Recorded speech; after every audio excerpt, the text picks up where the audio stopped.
So what I'm going to talk about is some trends that I'm noticing in New Jersey, and just kind of my report for what happened last year in the state. Okay? Last year, I talked about projects that I wanted to do in 2012, and I got to look at this or I won't be able to keep track. See, PowerPoints are not for you, really. The bear lady, she did a great job, never even looked at it. Like, she must have had a photographic memory, but I got to look at mine so I stay on track. Otherwise, supposed to have the computer there, and then you can stand back. Yeah, I don't know about that. But I really need to develop a bee spill plan, and some of you guys have said that if I ever got that going, that you would be interested in helping. Because what happens if a truckload of bees flip over somewhere driving down a road? I never got that done. So I bet you never had a government employee confess that he didn't get something done that he wanted to get done last year. Well, I'm one of them. Okay? The other thing I didn't get done is the online registration. Okay? But that doesn't always fit on me. I'm trying to get to the point where you can register your overwintered locations online, and you don't have to fill in the same information year after year. Where you would log on to our website, type in your name and your AIS number, and all your yard data that's in the database would populate, and you would just correct what was incorrect, rather than have to fill a form out every year. I get so sick and tired of filling out forms that should all be mechanized. So I'm really trying to get this done. And we get closer all the time, but if it doesn't get done before April rolls around, it won't get done again until next year. So just so you guys know that. We've developed some skills in our lab, and Grace just reported on them, for doing diagnostic work. Nosema, AFB, and Varroa. She's doing that stuff in the lab now. We really hadn't done much of that in our own lab. I used to send the samples out to Beltsville all the time. And really, we've heard a lot about Nosema ceranae, and all the recommendations are to use fumagellin, but I really wanted to notice fumagellin really worked, because just because it worked on Nosema apis doesn't necessarily mean it works on Nosema ceranae. Even though that's all the recommendations you would get from any type of a researcher or a regulatory person. So one of the things we did this year is a beekeeper from this organization loaned me 12 hives, and we monitored their levels over the course of the year, and we put 2 different treatments on them, and I'm going to show you some graphs that Grace did for me that will kind of show you you know, just some trends there. It wasn't a scientific study, but this year we hope to do it with about 60 hives so that we can really get some statistically significant results.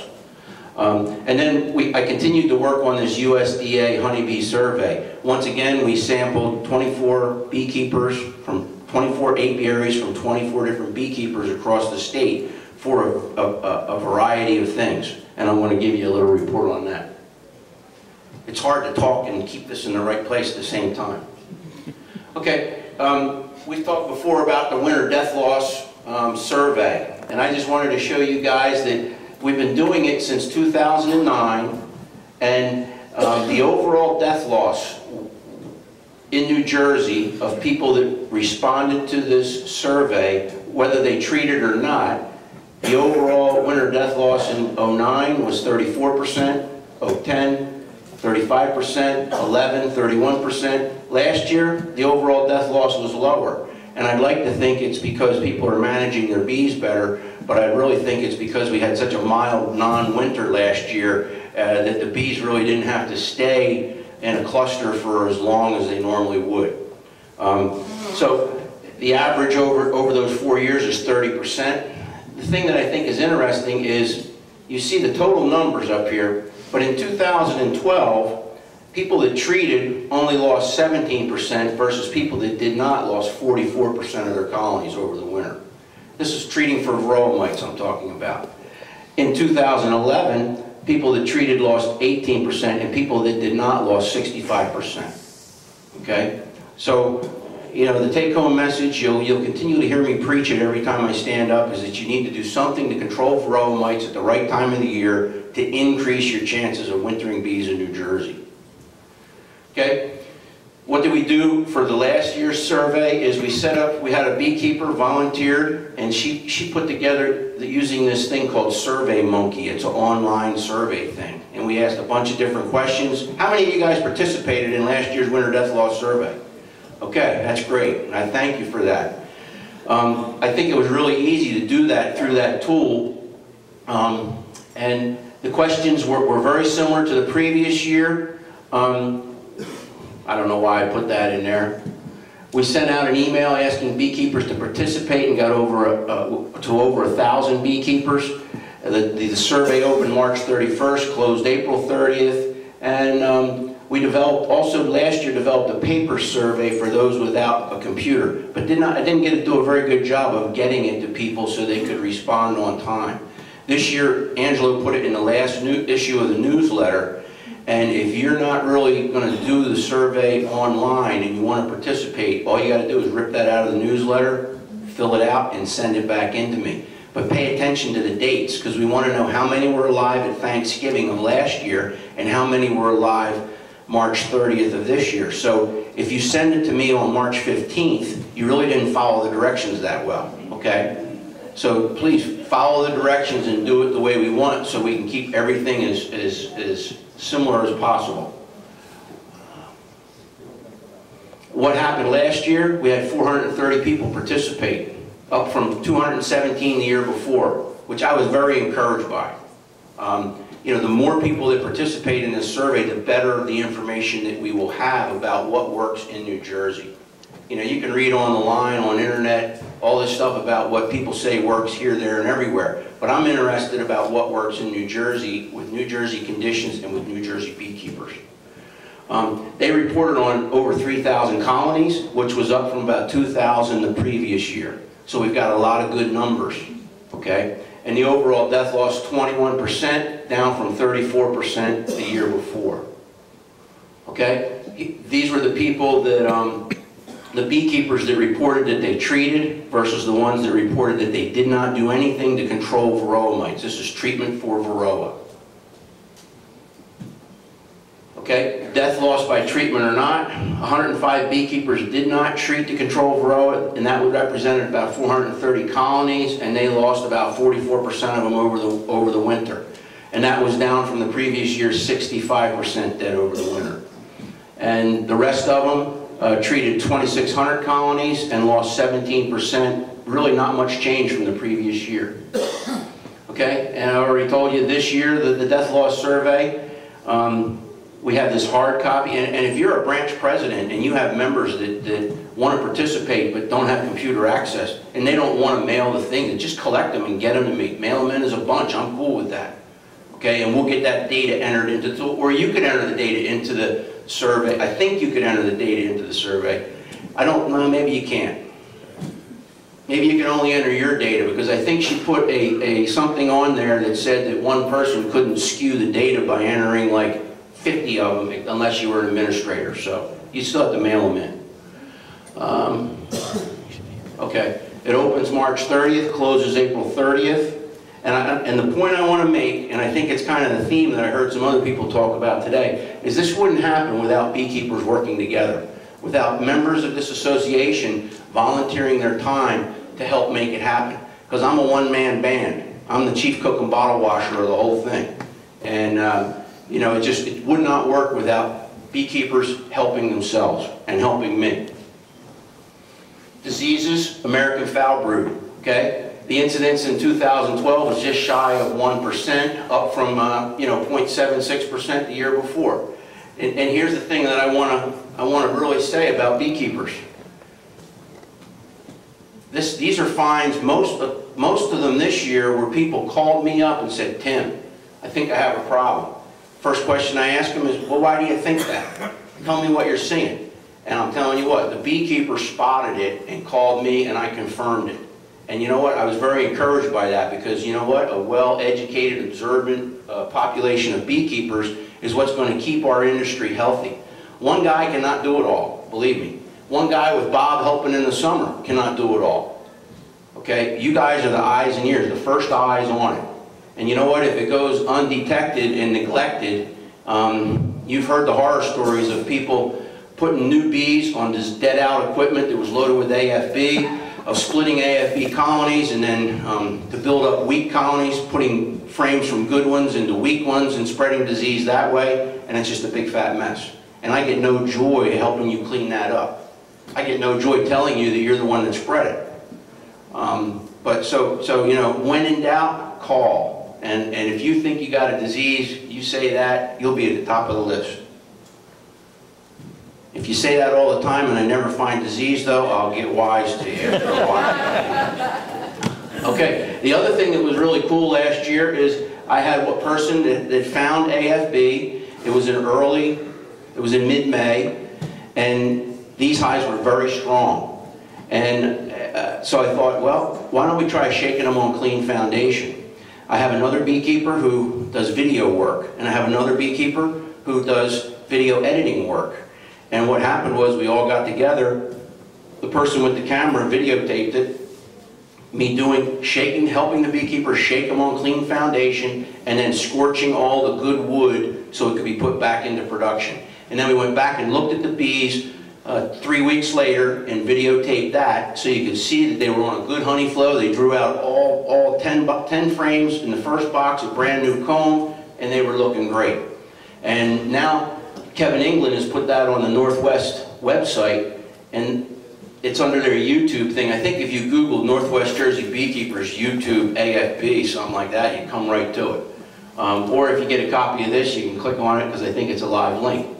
And here's just another example of beekeepers working together, okay, to get something good and something useful for a lot of backyard beekeepers as a result of beekeepers working together.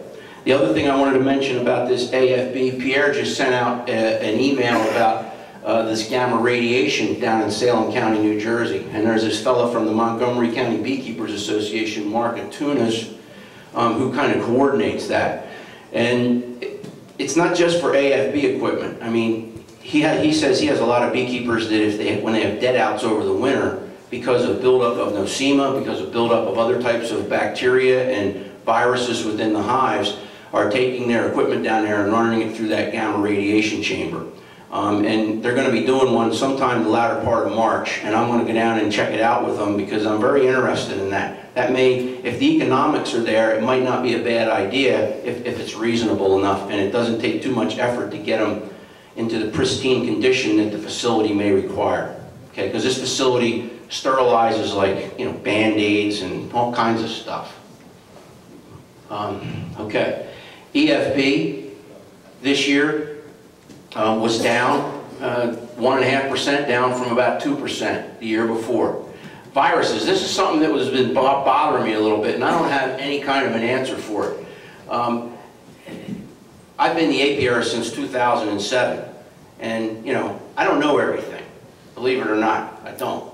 And about 3 years ago, I was down in Cape May County, and this guy, he thought his bees were getting robbed, and I went down and I looked at it, and I was like, man, I don't know what it is. It looked like some strange kind of bee was robbing his hives.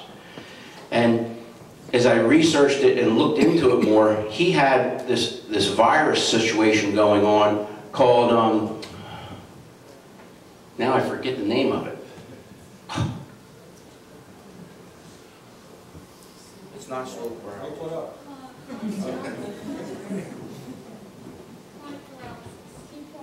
Yeah, oh, it's chronic paralysis. That's exactly right. Thank you. Chronic paralysis virus. Very interesting because when you look inside the hive, the bees look like they have Parkinson's disease. They kind of shake on the combs, the healthy looking ones. And then there are all these greasy, hairless bees that are being drug out the entrance, that are trying to fly back in. And it's just a very unhealthy condition in the hive. The literature says that over time they'll work their way out of it, or you could try to requeen it to help them work their way out of it. But I saw one case of that in the first 5 years I was working here. This past year I saw 6 cases of it. Okay, so is that because, I don't know why. Is that because there's so many more people involved in beekeeping now? Could be. Because more bees are coming in from other places. I don't really know. But I think viruses in the future we're going to find play more. $20. That's my phone. Not mine. Oh. Somebody left their phone by my stuff. Oh, it's my wife's phone. Okay. We can In edit any this case, so just if you see this, I would like to know about it because there's a researcher down in Beltsville, that Dr. Chen, who came here before. She's a viral researcher. She wants to know about it, and now I have a way that I could send a sample to her if we actually see that. So if you spot it in your apiary, let me know if you want to, and I will get a sample of live bees or frozen bees sent down to Dr. Chen in Beltsville to see if she can confirm that that's exactly what it is. What was that called again, Tim? It's called chronic paralysis. Chronic paralysis. I'm telling you. It's better. Okay, pests. Let's talk a little bit about Varroa. Okay, a little bit about Varroa. As far as I'm concerned, Varroa is still the #1 problem that beekeepers face all over the world. Okay, Varroa mites and keeping them controlled. All right, this bee-informed partnership, they say over 90% of the samples they've analyzed have at least one Varroa in them. And they do all the National Honeybee Survey analysis. They also were saying that the average mite load is on the increase. In 2009, their samples on average would have 2.5 mites per sample. This past year, they had 5.2 mites per sample. And you can see each year they do the survey, the amount of mites still on the bees when the sample is done is going up. Okay? A high mite population is not conducive to overwintering. Okay. What am I doing? Small hive beetle. We saw a lot more of them last year, probably due to the mild winter of 2012. I was fooling around with some of my own hives. I pulled some sticky boards out of the bottoms. The bees were still alive, but I noticed there was a fair amount of dead adult small hive beetles on those sticky boards. And I'm glad that we have a cold winter because I think a cold winter is conducive to knocking some of them off. I think that mild winter that we had last year, while everybody was rejoicing because most of their bees made it through the winter, we had way high Varroa problems and we had a lot of small hive beetle problems. And I'll tell you what, last year was one of the hardest beekeeping years since I've been keeping bees, and that's been a pretty long time. I had all kinds of queen issues shortly after blueberry pollination, a lot of EFB going on in my own bees, and that was a real problem. We had the bear report. The bears seem to be more of a problem outside of the hunting areas. You know, and as Michelle was speaking, you know, they had one in downtown Hamilton behind the hardware store. And I live like 20 minutes from Hamilton, and Vineland, I'm like squeezed in between the two. So it's only a matter of time before bear fences are a reality, I think, for me down where I live. Because I don't want to have one of my apiaries with, you know, 30 or 40 hives just totally destroyed. That's a lot of money down the drain. And there's sometimes I may not go to a bee yard for 2 or 3 weeks. So for my own personal self, I'm considering starting to put them up in some of my yards so I don't have to take a beating all in 1 year. I think it's going to be more of a problem. All right, here's a shot. How many times have you guys heard that swarms don't have Varroa mites in them when they leave the old hive? We hear that all the time. And I used to say it all the time. It's terrible when you say stuff that you don't really know if it's true, okay? And I'll be the first one to admit to you, it made a lot of logical sense to me. This was a swarm that was hived in a box in Pennsauken, New Jersey. It had been in the box for less than 30 days when I took that picture. The gentleman that was keeping the bees left about 6 frames out of a second deep, and what do you think the bees did? They built drone comb and all that, brand new yellow comb, and when I took that hive apart to look at it, it all got busted apart, and, you know, there's like 6 or 8 Varroa just on this one piece of drone brood, and if you look closely down here, you can see the Varroa in the next cell over because the wax is so clear, okay? So don't buy that stuff that a swarm doesn't have any Varroa on it. Okay, because it sure could. This was a pretty large amount of Varroa as far as I was concerned. Okay, they were everywhere. Question for you? Yes, sir. If you saw that and you had a swarm or colony or a swarm in colonize, you detected that, would you immediately treat with Apiarist or the other Yeah, Repeat the question, Tim. yeah, the question was, if I saw that in a swarm that I hive, would I immediately treat it right away? I mean, for me, I treat for mites my whole operation at certain times of the year. I don't know that I would necessarily do that, Rod, myself.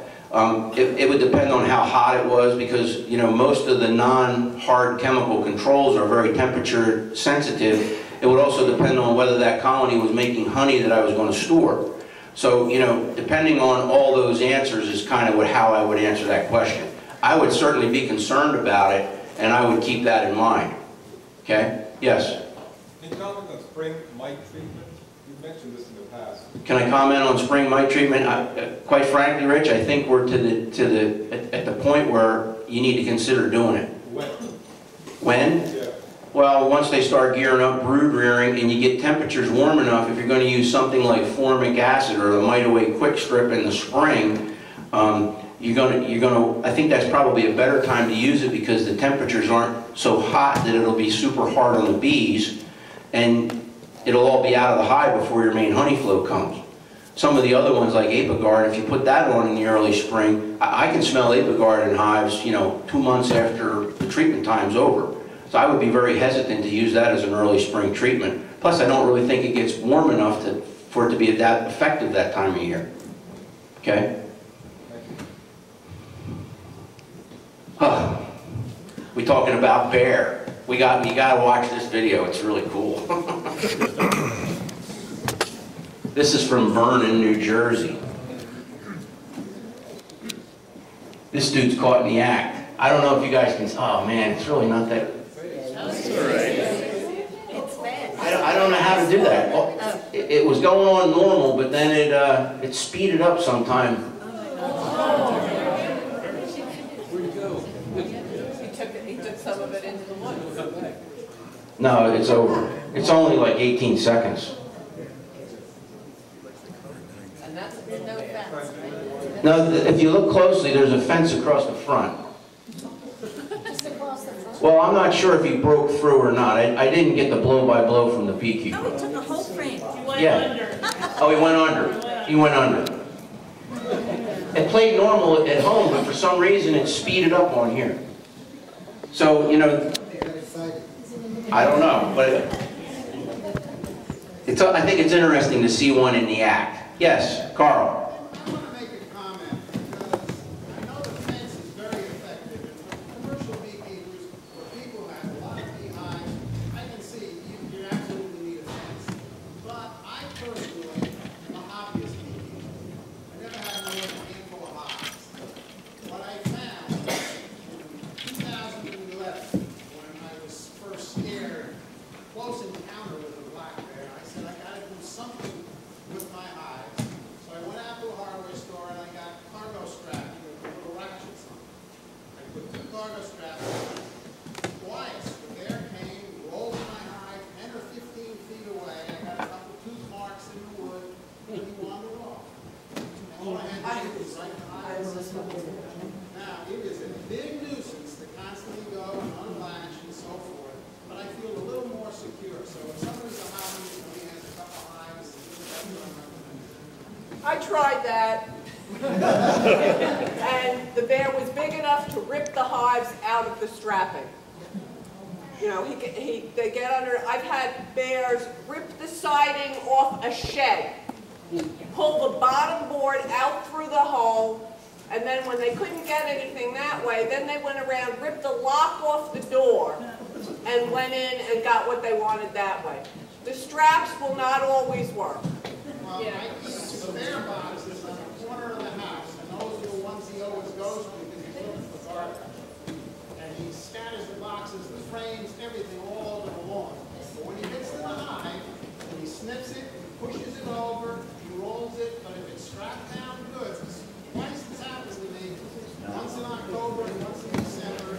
Okay, Carl, thanks. You know, it's really up to you. You can take it to any degree you want. And it obviously depends on how much of an investment you have in it as to how far you want to go. Okay? Municipal issues. Another thing that I spent a heck of a lot of time on last year a lot more than normal is these municipal issues. Quite frankly, beekeeper neighbor complaints seem to be increasing exponentially every year. As we get more beekeepers, we get more neighbors, or we get more complaints, especially in the more urban areas. There were some local ordinances passed. Some of these municipal government leaders sought guidance, but others no. They just went online and plucked something off the internet.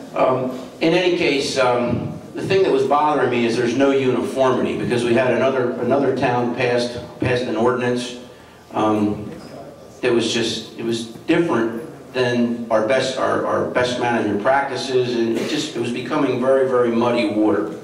So I was talking with the leadership of the organization and thought, let's get a model beekeeping ordinance, one that would be easy for a municipal government to adopt if they chose to, thinking that I know in my own life, things that are easy for me to do, I do, and the things that are difficult for me to do, I tend to put to the side and not get done that often. I mean, that's just the way I am, I'll be perfectly honest with you. If you send me an email with an easy question that I can answer back in a sentence, you'll get it real quick. But if you send me a very complicated question that I have to spend a half hour writing back the answer and think it through, it takes me a while to do that. So right now, we kind of got a lot of input from executive board members, and right now they're reviewing it, the New Jersey Beekeepers Executive Board, and the New Jersey Department of Agriculture. I sent a copy to the lawyer there, because ideally, I think it would have a lot more weight if this was an ordinance that was adopted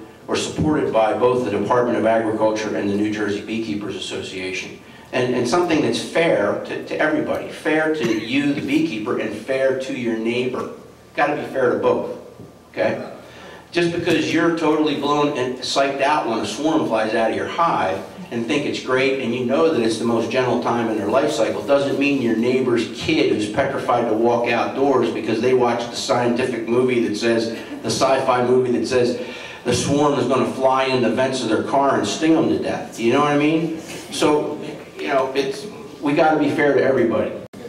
This, once again, this whole municipal issue is an example of beekeepers working together. Okay, beekeepers working together, because it wouldn't have happened if it was just up to me. Okay, here's just a couple of recommendations for me. If you're keeping bees on a small lot, you want to make sure your water source is in the sun and it's easy for the bees to get to. It's easy for them to drink from. Because if you put it in the shade and your neighbor's pool warms up before your water source does, technically you're following the rules and maybe trying to be a good beekeeper, but the reality of it is the bees are not going to drink from your water source if it's cold and in the shade, like they are from your neighbor's pool that's bright and in the sun, okay? Bird baths work better than 5-gallon buckets all the time, okay? Concrete, masonry bird baths, if you're in an urban area, okay? And it needs to be out there from about the end of the month, February, through November, because once they start drinking at your neighbor's pool or your neighbor's water element to their landscape, the breaking them of it's going to be a nightmare, okay? The other thing is, don't be a bee hoarder, okay? Be reasonable about it. You know, I had a guy, he had like 38 hives on a half-acre lot and thought there was nothing wrong with it, okay? His neighbors were going crazy. And then what happens is neighbors get a whole, they get this whole momentum against beekeeping as a whole because of one beekeeper, okay? There's nothing wrong with having more bee yards. You don't all have to be on your property, okay? Swarm control is your responsibility as a beekeeper. It's far better for me, and no one's going to control all their swarms. I'm not saying that at all. But you know what? I would rather control my swarming than have the swarms fly away and me have to chase them across the neighborhood. And there are ways to do that. Okay, there are ways for beekeepers to do that. You need to develop those skills. And you know what? Is Bob Hughes still here? Okay. Well, if you're keeping bees in an urban area, I see more and more instances where people throw queen excluders on, the colonies just start swarming themselves to death, the second deep is plugged out with honey, and there isn't a drop of anything in the supers above the excluder. And if you're keeping bees in a tight urban setting, I would recommend you don't use queen excluders. Okay, and make sure you give them plenty of room early in the season. Because once they want to swarm, it's hard to stop them unless you split them or do some management things. Okay, no robbing, or don't encourage robbing or open feeding in an urban setting. Okay, that's just not conducive to being a good neighbor. Because during the dearth period, if bees are robbing or you're feeding and there's just this swarm of bees, you know, your neighbors are going to be petrified by it. Neighbor perception. Tom was referring to this. I had a guy up in North Jersey, actually Somerset Morris area. A neighbor called me and about her neighbor, the beekeeper, who kept standing there in his full bee suit with gloves on. She's standing where Rocky is, and he's standing here by his beehive, and he's telling her, "Oh, there's nothing to be afraid of. There's nothing to be afraid of." He looks like he's going to investigate a nuclear bomb site. And she calls me up and says, "I don't believe him. I don't believe him. If there's nothing to be afraid of, why is he dressed that way?" So what Tom said, you know, developing the ability to be able to work with the bees at the right time. I understand it doesn't come quick, but it should be something that will set your neighbors at ease when they see you work your bees, not be petrified that there's, you know, that there's going to be an Africanized sting incident all over their backyard. Okay, it's perception. And finally, be a good neighbor. You know what? If your neighbor hates you now and you start beekeeping, you're done. You're done. Okay? And I know some neighbors are totally unreasonable. Believe me, I know that. And you know, we've got to fight for our rights. But you know what? We got to be a good neighbor too. Okay? So that's my thoughts on this. Some interesting stuff about there. Let me talk briefly about the Nosema study. This past year, as I mentioned earlier, we wanted to try to get a feel as to whether fumagellin was worth doing. Really, because fumagellin costs a lot of money. You treat a lot of hives, you treat 1,000 hives with fumagellin, it's a serious chunk of change. Okay, and fumagellin can be hard on bees as well. Okay, so I started collecting samples periodically. Grace would check them in the lab. We divided these 12 hives into 3 groups. One got treated with, was going to get treated with fumagellin, one with lemon juice, because I had heard from a guy up in New York that lemon juice was effective against Nosema. And I thought, go figure, you know what I mean? And then we had a control. And we did 2 treatments on about the 28th of June and the 16th of August. Okay? This was not a scientific study. I'm not telling you that this is... Last year, you got the wrong dates up there. Oh, yeah. See that? I was finishing this up at midnight last night, so... It was actually 2012. We look at it as we get what we pay for it. State employees. There you go. There you go. Okay. This was the hive that was treated. This was the 4 hives that were treated with fumagellin. Okay. And here are our spores per bee. We did the spore per bee one. And then here are the dates across. Okay. So when we treated with fumagellin, it was right about in here and right about in here. And it did bring it down for a little while, but then it skyrocketed back up. Okay? That was the fumagellin treated. This was the one that was treated with lemon juice. Okay? Okay? Once again, treated them right about here, treated them right about here, and they did rise up, but not nearly as much as the other ones. Okay, and then here were our controls. 2 of them actually died, and then the other 2 kind of leveled off through the middle of the summer and then spiked up. Okay, so it looks like there may be something to this lemon juice or to acetic acid being added to syrup as possibly helping with Nosema. And ideally, we'll conduct, if I can get enough hives involved with it, I'd like to do more of a scientific study so that we can see if this is a reality or is this just a figment of my imagination. Yes, Steve. So when those numbers, what's significant, what's the threshold as far as, I mean, I know it's gone up or down, but at what level is it significant? Well, the USDA says that anything over 1 million spores in a composite sample of bees would be indicative of needing a treatment. Okay? The level of lemon juice that we used was 1/4 cup per gallon in syrup and regular sugar syrup. Yeah. So it's just something that I hopefully will know more about, be able to report more about to you guys next year. The National Honeybee Survey, I don't have a lot to report on this, but what I do say is eye-opening. The National Honeybee Survey, we did 24 apiaries across the state. 10 colonies had to be in an apiary in order to be included in the process. If you have 4 hives in your backyard, you can't be part of the survey.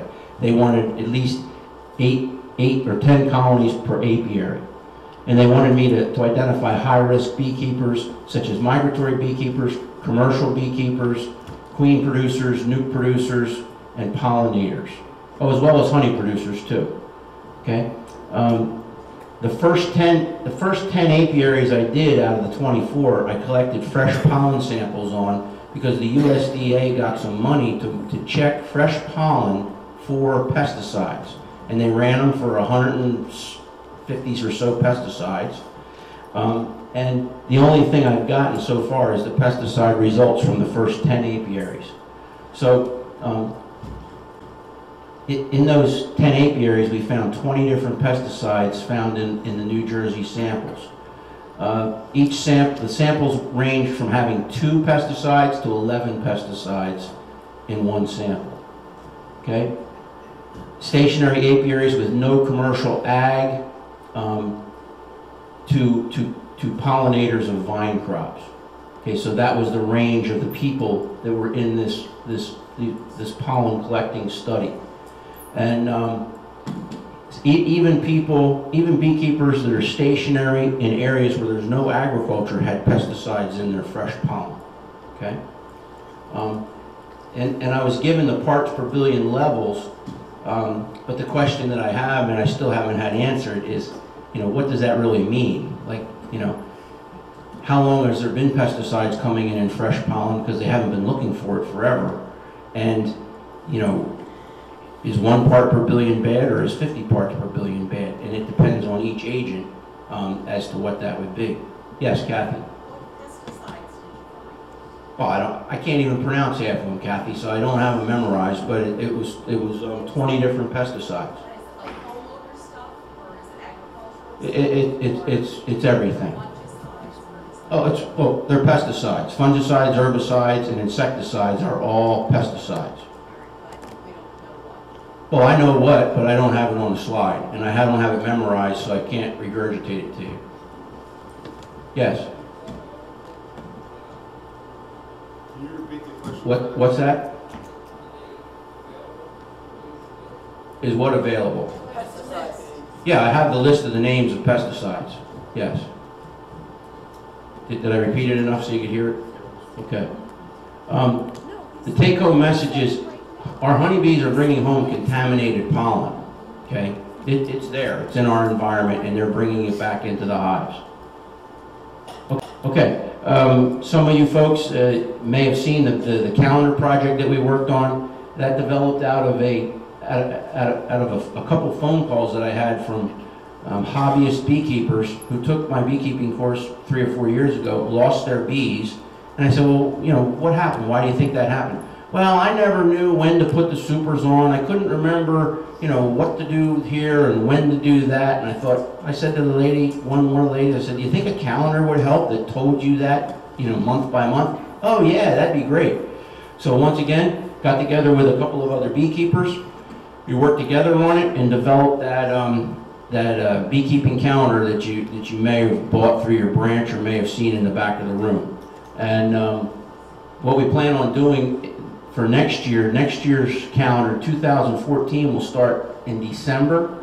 We're planning on the glossary in the back to have a picture with each term in the glossary that would really help a relatively new beekeeper get a grasp on it.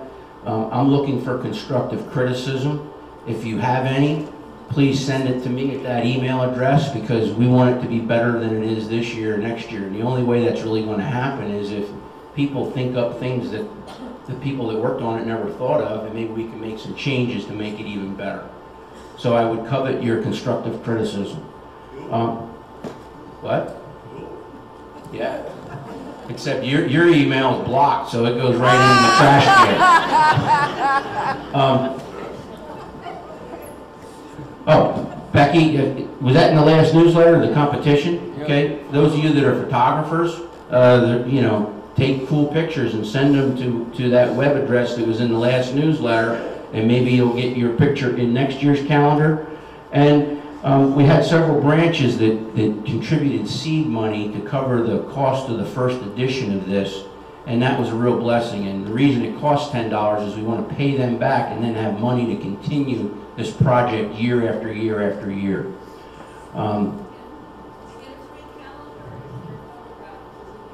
Okay, Becky said that if your photograph gets put into the calendar, that you will get a free calendar next year. Yes. Where's the profit go? What? The profit goes to buying them next year, so there's no seed money needed. It's supposed to be a self-sustaining program.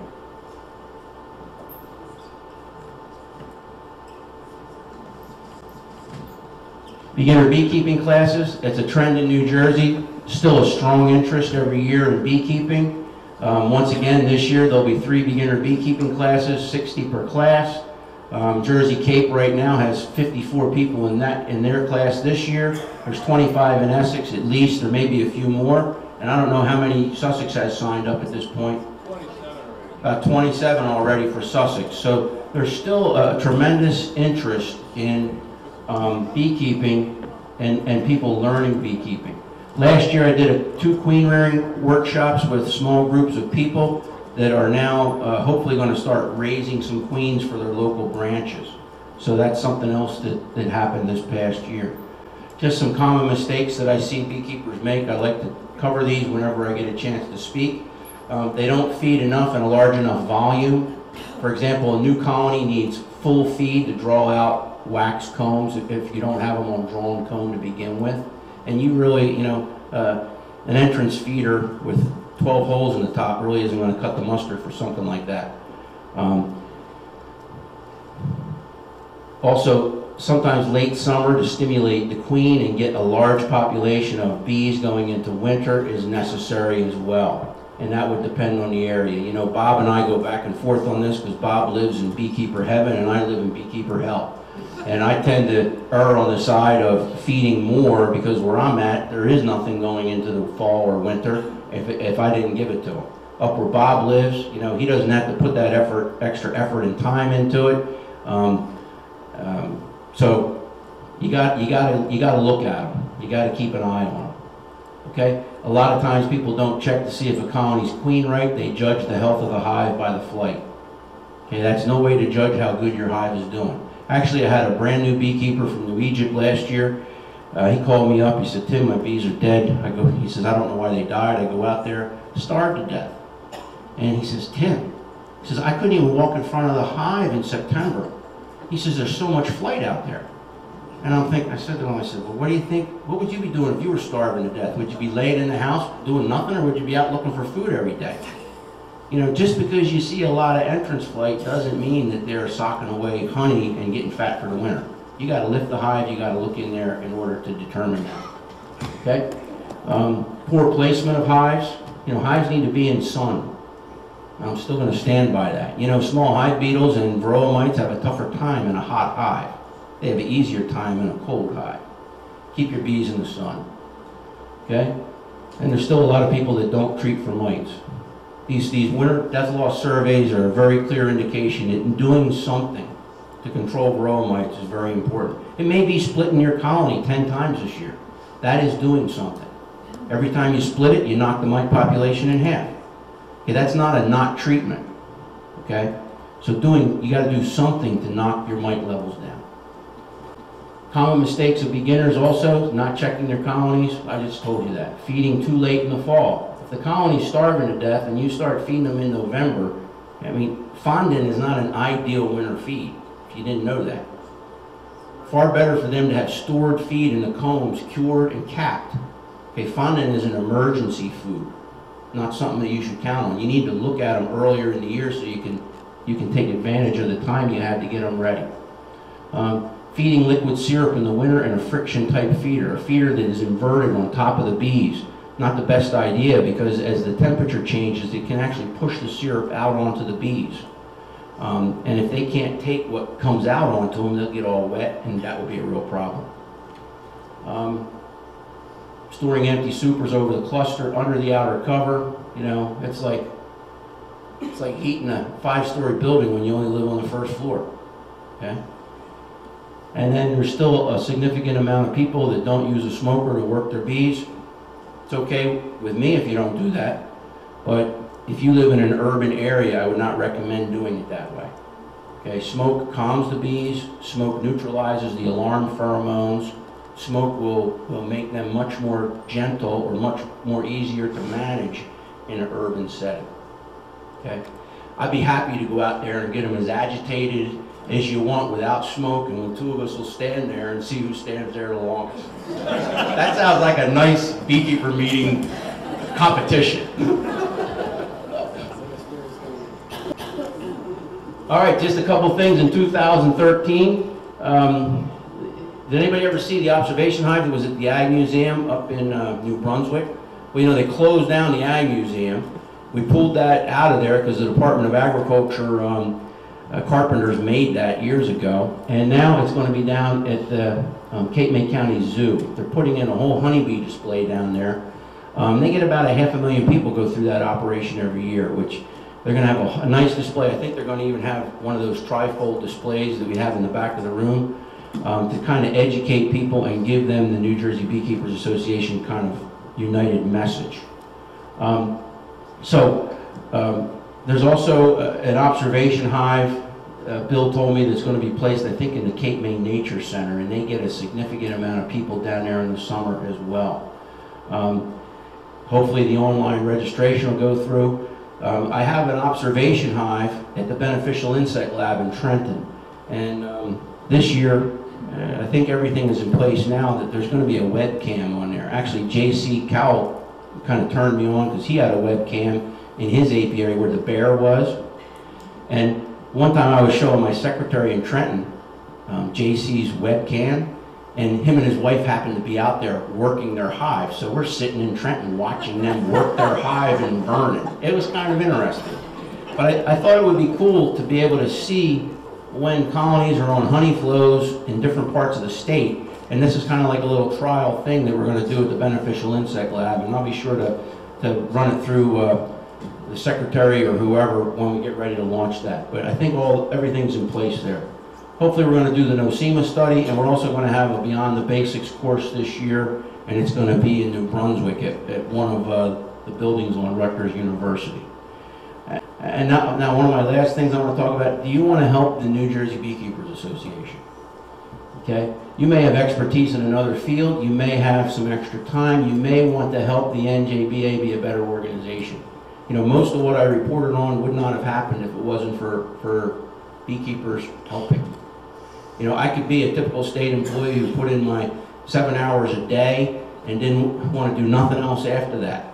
But you know what? I see a lot of potential in this organization, and there's a lot of people out there that really want to do good things to benefit beekeeping in this state. So, you know, I would just encourage you, if you can work with people who you don't always agree with or don't always agree with you, you know, there's areas where this organization needs help, and, you know, contact me or one of the officers. If you're willing to do that, that's how this organization is going to be a stronger organization and do better things for beekeepers within our state. Okay?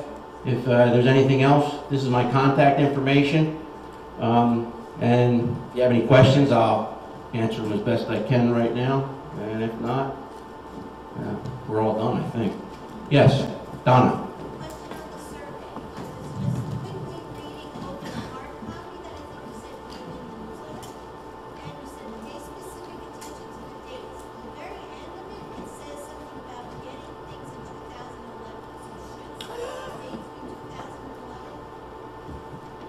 No, I probably didn't pay that close. I'm not a detail guy. I need a detail person. That's my, if it said something about 2011, then that was something I missed in the proofreading. Okay, so then we all need to know that it's 2012 and 2013. Yes.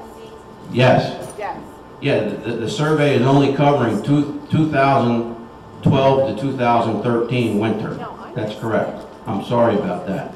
Yes, Kathy. Always have that survey, said we want to be able to put in, some pertinent information and bring up the whole history. That wasn't a survey, that was the online registration of apiaries. Well, I just got the renewal for the pesticide application, and they have that process. Everything's already there, so that all I have to do is make changes and send it back to them. Yeah, it's in a paper though. Yeah, it's in a paper, but maybe they can. Do you know how much it costs to mail out all that literature to 4,000 beekeepers? I'm sure, but And then get it mailed back and then have somebody enter the data? I'm trying to eliminate that cost by having beekeepers do it themselves. You know what I mean? yeah, but don't you think that information is online somewhere before it's figured it out?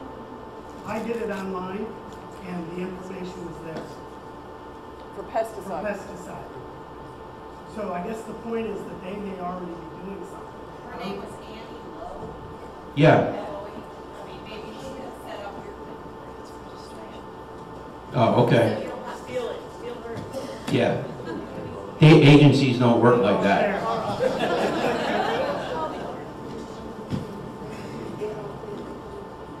Sure, who they pay? Yeah, Kevin. Tim, have you seen hives other than Langstroth out in the world, and are you seeing more of those? Do you have any insights on good, bad, and different? Just curious. I see Langstroths and I see top bar hives. Wire hives? Warre hives, I see a few of them. Any comments on how people are doing with those? Well, my issue with Warre hives is, are those combs removable to be inspected? Because if you can't inspect the combs, then technically it's not a legal hive for the state of New Jersey. And I know the Warre hives is a big thing all over the internet, but you know what? If you can't see disease in there, it can be a harborage and a real problem. I mean, if the combs are removable like a top bar hive, there's no problemo, no harm, no foul. How are the top bars doing with mites and things like that? Any differences? Just curious. Not that I'm aware of, and I haven't done any studies about that. Yeah. Yes, Lou. Can you forward your survey results? The question is, do I forward my bee survey report or results to the Bee Informed Partnership? I don't, Lou, because we ask different questions than they do. Yes, Dottie Harvey. I did. As a matter of fact, I have all the information together, and I'm just starting to work on that. Yeah, Walt Wilson. Can you explain what that meant?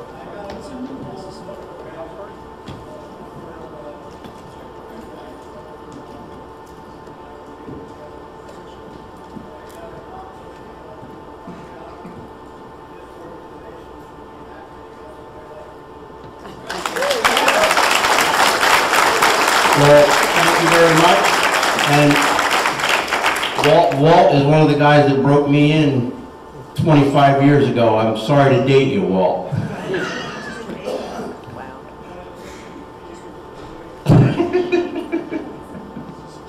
Yes. Can I just share something? A couple of years ago, up in North Jersey, we had a meeting way up there, and there were a couple of guys introducing, trying to push their website called Hive Trends.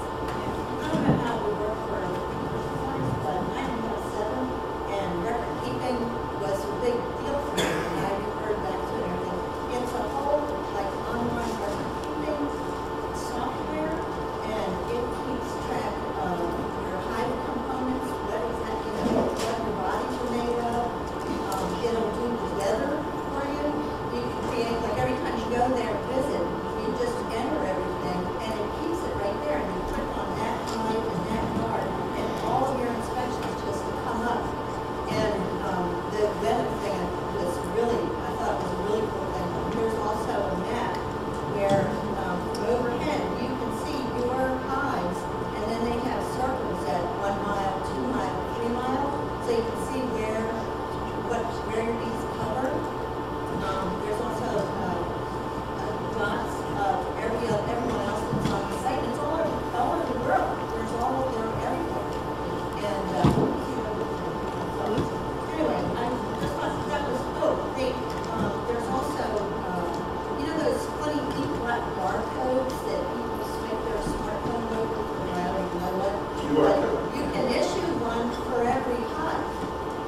Yeah, thanks for sharing that.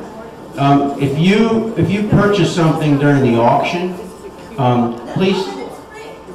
Oh, the Hive Tracks is free. If you purchase something at the auction, please see Cindy and make sure you square up with her before you leave. And Kevin, the whole thing about the Section 18, there is a new strip that has been approved in many states in Canada, and I'm trying to get an approval for it. It's called a Section 18 to be able to use it in New Jersey. Is that the Amatraz? Amatraz, yeah. It's called Apiarist, right? Apiarist, correct. Okay, anything else? All right, folks, have a safe ride home.